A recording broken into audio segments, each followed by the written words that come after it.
The recent defections of governors and legislators from mostly PDP to APC is triggering another round of very interesting debate. Sadly, the information that APC has succeeded in acquiring 75% of the Senate because of the numbers of legislators from the opposition that have defected to it should worry those who are worried about the integrity of the process of legislating when a party controls both the executive and 75% of the legislature is a cause for worry. Another cause of worry, of course, is the fact that governors, senators, other legislators are continuously defecting from other parties, depleting them, weakening them, and strengthening the ruling party, APC.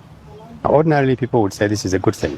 I think the important thing to realize, first of all, is that it is not illegal for people to leave one party for another one, or at least it hasn't been tested. The legality of it hasn't been tested as thoroughly as it should be.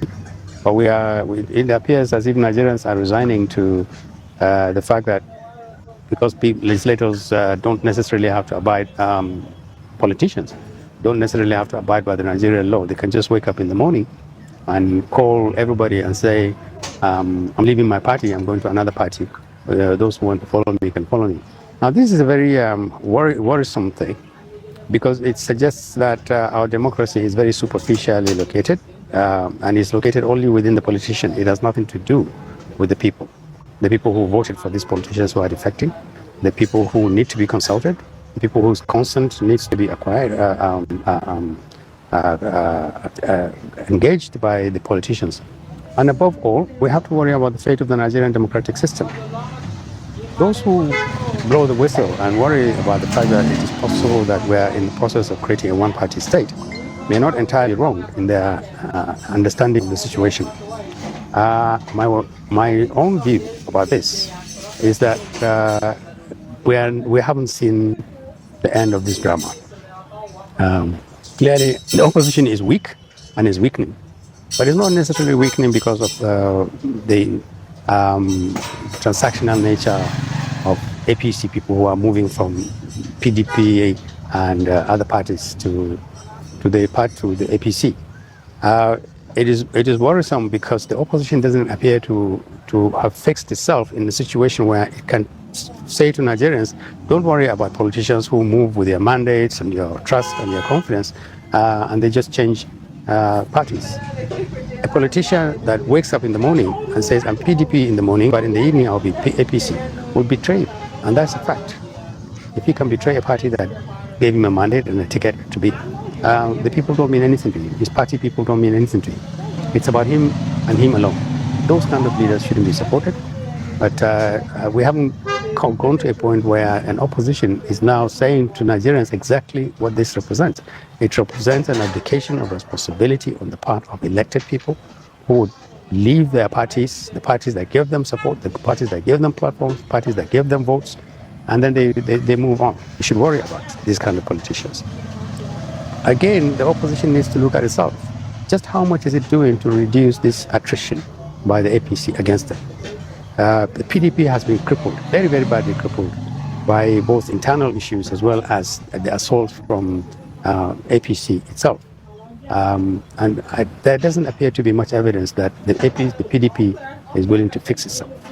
The other opposition, the ADC itself, has massive problems. Nigerians don't know yet what it stands for, and that is a very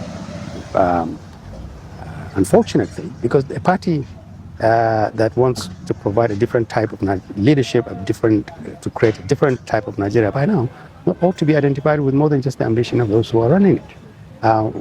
They could say what they would do about corruption. They could say what they could do about insecurity. They could say what they can do about nepotism and a nation where a huge amount of money is invested in one part of the country and other part of the countries are underdeveloping. But the ADC has not done so. And it doesn't look as if it is ready to do so. So there's very little that you can identify the ADC with, other than that it is a vehicle, it's a vessel for the ambition of those in the front line of the party. So in a way, the APC is gloating over the fact that it is eating up the opposition. There's a huge price that it has to pay, because by the time it schemes off huge numbers of opportunistic and, to be honest, irresponsible politicians, it has to deal with its own problem. It will be Nigerians against the APC. The opposition is not likely to be a threat to the APC. I'm not sure whether the APC should relax. Because there is Nigerian people, and Nigerian people are watching, and they are watching very closely a party which has massive problems in terms of the way it sells its programs, or the way it implements these programs, levels of insecurity, levels of poverty, levels of corruption.